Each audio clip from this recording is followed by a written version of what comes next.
Bonjour, bonjour à tous. Alors, nous sommes le 18 juin. C'est une date importante puisque c'était le premier appel du général de Gaulle au peuple. Alors, j'ai décidé de voir si aujourd'hui il y avait un appel des esprits chamans par rapport à tout ce qui se passe actuellement. Et ben, un appel à nous, tout simplement pour savoir ce que l'on pourrait faire, ce que l'on doit faire en ce moment. Donc c'est un appel différent, bien évidemment, mais on va voir. Donc je laisse sortir. Donc j'ai pris le rêve du chaman, hein. Ce sont des cartes qui parlent relativement très très bien de ce que les esprits chamans attendent de nous, ou en tout cas ce qu'ils ont à nous conseiller.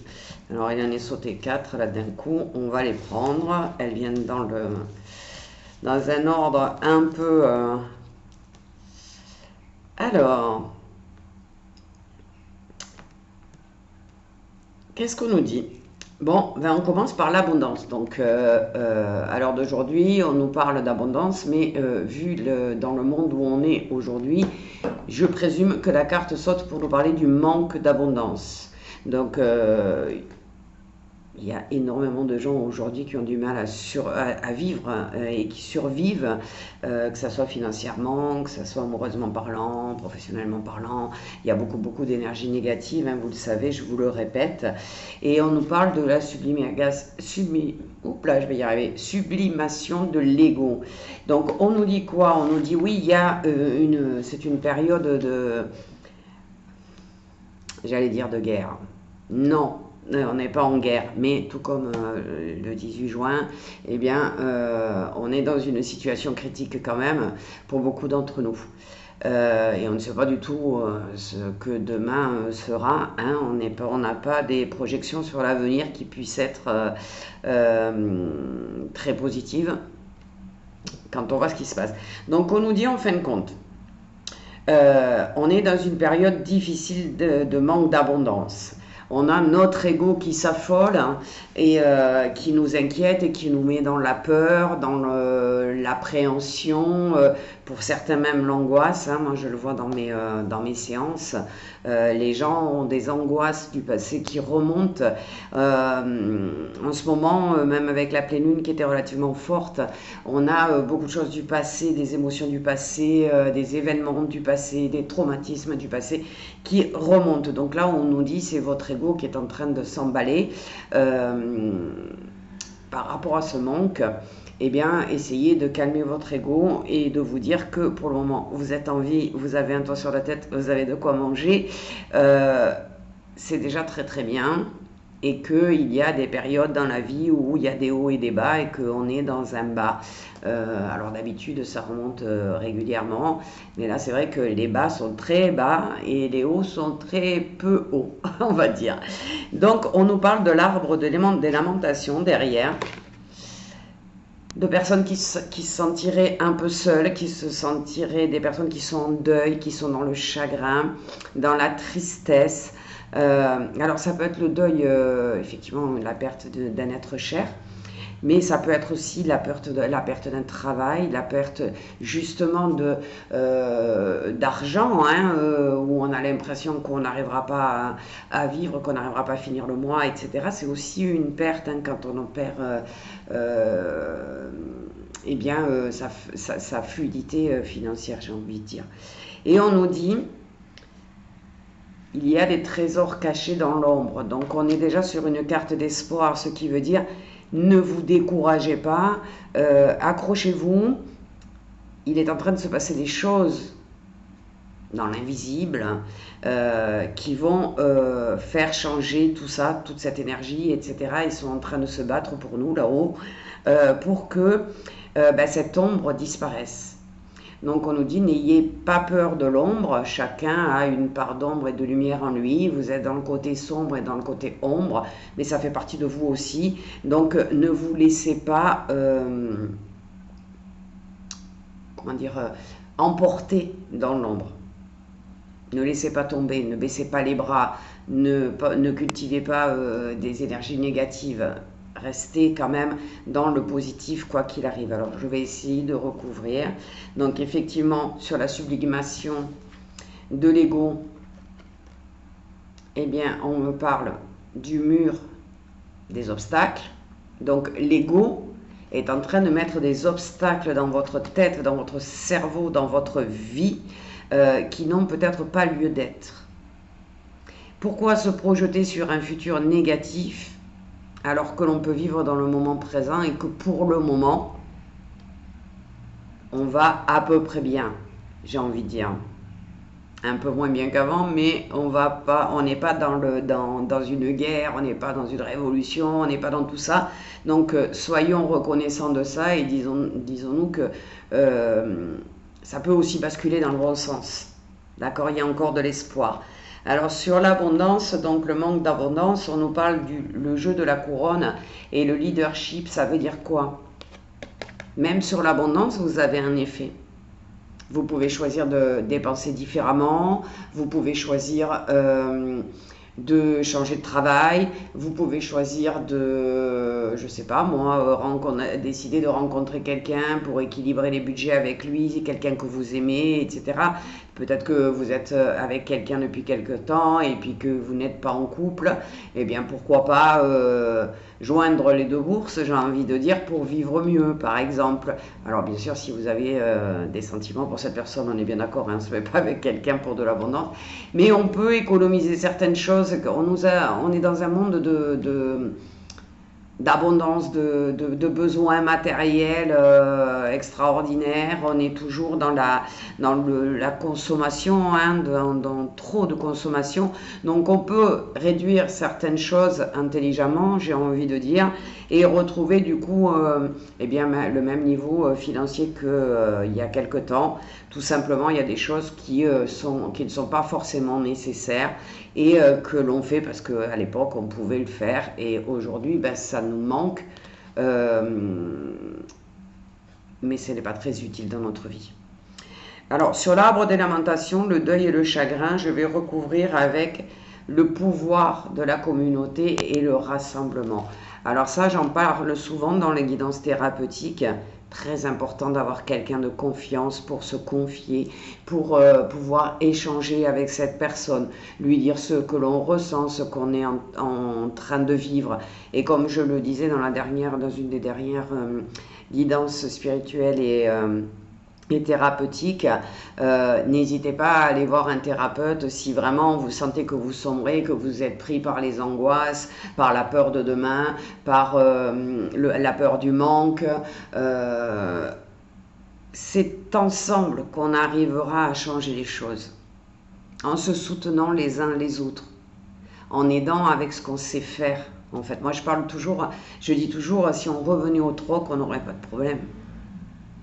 C'était une bonne solution, il n'y avait pas d'argent là-dedans, on faisait, chacun donnait ce qu'il pouvait, ce qu'il savait faire et tout le monde allait bien. Donc essayez d'être dans le rassemblement, vous aussi, dans le pouvoir de cette communauté, ne vous isolez pas. Depuis le Covid, je vois énormément de gens qui se sont isolés, qui ne voient plus leurs amis, qui ne font plus la fête, qui ne vont plus au restaurant. Et c'est pas pécunier, c'est vraiment parce que ils ont plus envie en fait. Ils sont dans le noir, ils sont dans leur part d'ombre. Donc sortez de la part d'ombre et faites de la lumière au contraire. Vous pouvez très bien faire un repas avec des amis qui vous coûte rien, pratiquement rien du tout. Faire un pique-nique en forêt, aller bord de plage. Maintenant, il commence à faire beau si vous, bord de rivière, bord de lac, peu importe. Il y a toujours un point d'eau pas très loin de chez vous. Allez vous ressourcer dans la nature et parfois avec une salade de riz, j'ai envie de dire, on passe une excellente journée et on est beaucoup mieux que si on était assis voilà, à attendre le serveur dans un restaurant. Donc on peut changer nos façons de vivre et c'est ce qu'on nous conseille, là c'est l'appel que nous font les esprits chamans, c'est revenez à la source en fait, revenez à l'origine, vous n'avez pas besoin de tout ce que vous avez chez vous. Des écrans immenses, des télés dans partout, des téléphones, des iPhones, des machins, des trucs, etc. On en a plein de tout ça, on a des abonnements terribles pour avoir Netflix, le machin, le truc. Et en fait, on nous dit, arrêtez tout ça. Vous n'en avez pas besoin pour être heureux. Avant, on vivait sans ça. Et on vivait bien. Et on se parlait dans la rue, et on connaissait nos voisins, et on aidait les voisins, et on allait voir notre famille, on était beaucoup plus proches, etc. etc. C'est ça qu'on nous demande, c'est revenir à la source en fait. Et sur le feu follet, donc les trésors cachés, on nous dit quoi? Eh bien, on nous dit la voleuse de rêve, hein, c'est le rejet du chemin de l'accomplissement. Alors, ça veut dire quoi? Ça veut dire en vous comportant comme ça, dans la peur, dans l'angoisse et dans le manque, eh bien tout simplement, vous refusez de traverser cette épreuve qui se présente à nous tous. Hein. C'est dans le monde, tout le monde vit la même chose que nous. Il y a des gens plus aisés que d'autres, donc il y en a qui ne manquent pas.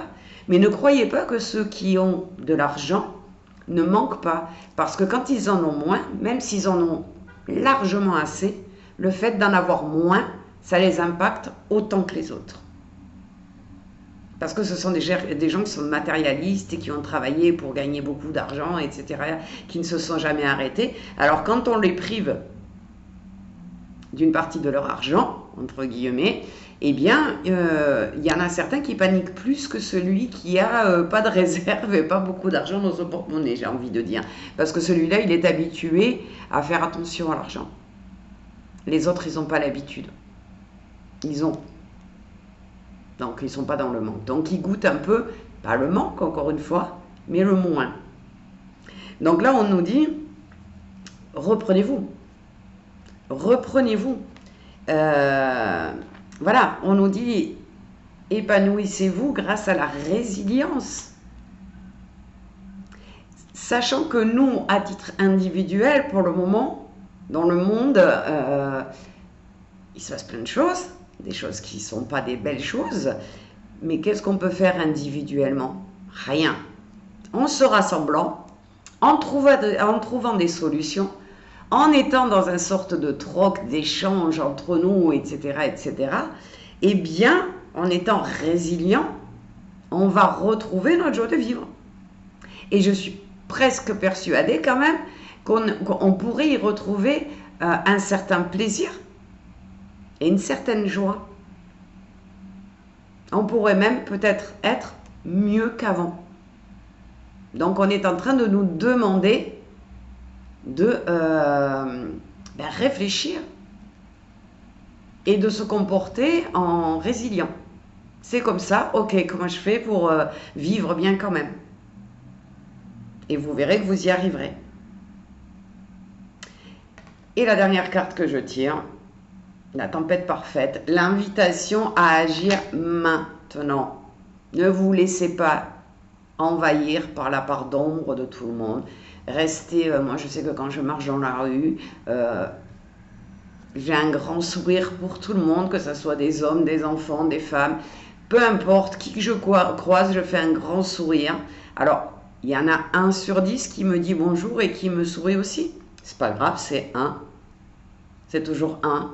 Et les autres, ils ont vu un sourire, quelqu'un qui rayonne, qui est là tranquillement, qui marche dans son village et qui est souriant avec tout le monde. Et ça, on ne me l'enlèvera pas. Ça, c'est quelque chose qui fait partie de moi que je n'enlèverai pas de mon visage. Je peux avoir des moments comme tout le monde difficiles, où mon sourire est plus triste, mais mon sourire est là. Donc les esprits chamans, voilà ce qu'ils nous disent aujourd'hui. Vous pouvez très bien vivre aussi bien qu'il y a quelque temps, avant que tout ça commence, parce que vous avez tout en vous.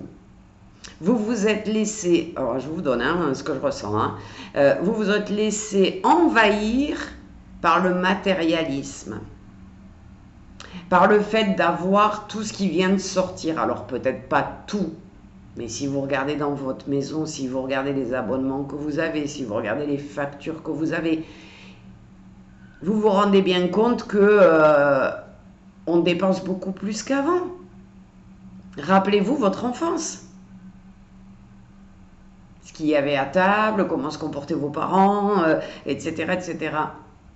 Moi, je me rappelle, on était alors 8 enfants. On allait dans les camps, c'était la CAF à l'époque, qui donne des chèques vacances, vous saviez, ça existe encore, hein. Et on s'est jamais autant amusé que là, parce qu'il y avait plein d'enfants de notre âge, on était libre, c'était dans la nature, etc. On profitait et on était heureux, j'en ai gardé des bons souvenirs. Nous, on avait, à l'époque, mon père avait acheté une maison de campagne, mais une vieille maison, très très vieille, mais avec de la verdure partout, des champs tout autour, avec le moutonnier et ses animaux, etc., etc. Et on y allait pendant les vacances, une semaine ou deux. On y restait, c'était une grande baraque, mais il n'y avait rien. Elle était très vétuste, il y avait pas de toilette dedans, on allait au fond du jardin. Les toilettes étaient au fond du jardin, par exemple. Donc, mais on a été heureux. On se réjouissait d'y aller quand on partait le week-end. On montait tous dans la voiture et puis on était tout contents parce que on savait qu'on allait passer un bon moment en famille, qu'on allait s'amuser entre frères et sœurs, qu'il y aurait les copains et les copines du village où était cette maison. Et voilà, et pourtant on n'avait pas beaucoup d'argent, ma mère ne travaillait pas et mon père travaillait pour nourrir tout le monde et on n'avait pas des steaks tous les midis à table, etc. Et pourtant on était heureux. Donc revenez à l'origine, rappelez-vous comment vous avez été élevé, alors pas vos traumatismes, pas les défauts de vos parents, etc. Mais regardez comment on vivait simplement. Est-ce qu'on avait des habits de luxe, de marque, etc. Pas du tout. Et est-ce qu'on était moins heureux? Pas du tout. Donc là, le message des esprits chamans, c'est de dire arrêtez maintenant. Arrêtez de vous plaindre. Arrêtez de dire que vous n'avez pas suffisamment d'argent. Il y a plein d'autres solutions qui sont meilleures et qui vous rendront beaucoup plus joyeux et heureux ou heureuses. Donc, c'est un appel, effectivement, des esprits chamans à revenir à nos origines. Qui êtes-vous? Comment avez-vous grandi?